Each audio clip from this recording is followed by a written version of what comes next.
कहानी का नाम 13वां कमरा। हर शहर में कुछ जगहें ऐसी होती हैं जहां जाने की किसी की हिम्मत नहीं होती। शहर के सबसे पुराने होटल होटल सिल्वर स्टे की यही पहचान थी।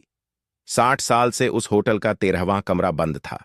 लोग कहते थे वहां कोई नहीं रुकता, जो भी गया वापस नहीं आया, या फिर आया तो कुछ और बनकर।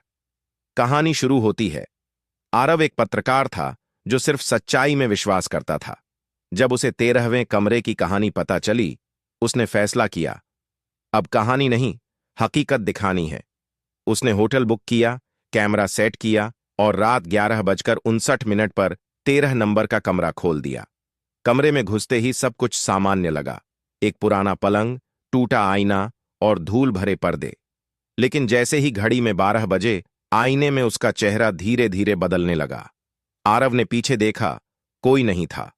फिर आईने में देखा, उसके पीछे एक लड़की खड़ी थी। सफेद कपड़े, उलझे बाल और आंखें बिना पलक झपकाए। आरव ने कैमरा घुमाया, पर कैमरे में कुछ नहीं था। तभी दीवार पर खून से लिखा दिखाई दिया, तुम अब मेरे हो। कमरे का दरवाजा अपने आप बंद हो गया। मोबाइल नेटवर्क गायब। घड़ी रुक गई और खिड़की के बाहर काली धुंध भर गई। आरव ने कमरे से भागने की कोशिश की, पर दरवाजा खुला ही नहीं। फिर एक अजीब बात हुई। उसने खुद को बिस्तर पर बैठे देखा। हां, बिल्कुल उसी के जैसे कपड़े, चेहरा, सब कुछ। आईने में लिखा था, अब तेरी जगह मैं लूंगा। और फिर असली आरव की चीख कमरे में गूंजने लगी, पर कोई सुन नहीं पाया।